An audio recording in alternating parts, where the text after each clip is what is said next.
With pulses, one of the big risks is reproductive frost events. It causes yield reduction. It also causes seed quality issues in terms of visual appearance, and in an export market, which pulse crops are, that often results in yield penalties. Growers out in these regions are looking for pulses or more pulse options to include in their rotation. The reliance is generally on faba beans, and that's the background to why we were looking at this research. So we're investigating two strategies.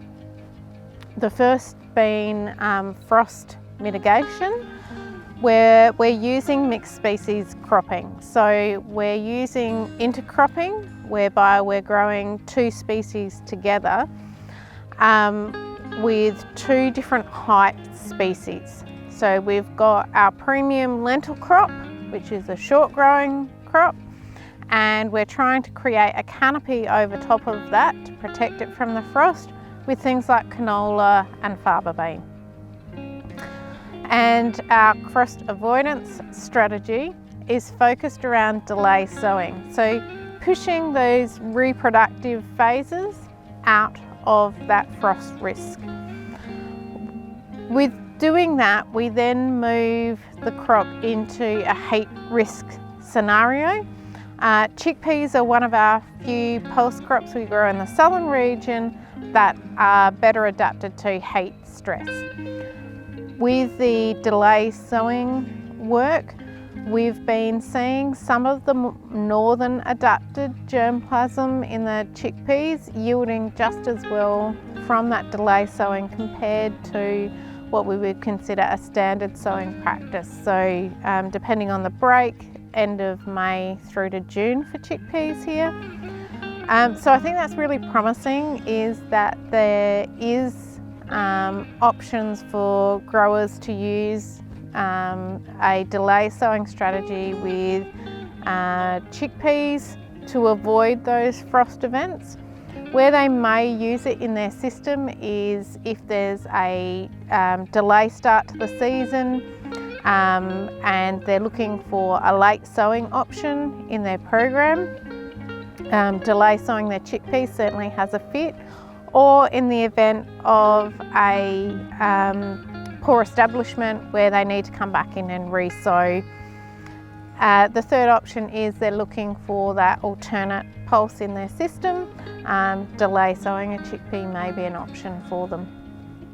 In terms of the mixed species and that frost mitigation strategy, it is creating protection where we are close to canopy closure.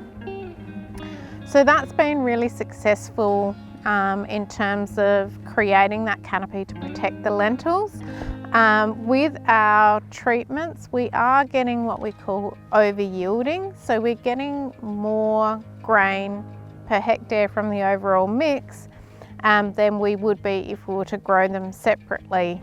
So that's been a really successful strategy so far, and is showing some promise for being able to increase the number of pulses or the diversity of pulses in these frost environments, but thinking very much outside of those traditional sowing setups.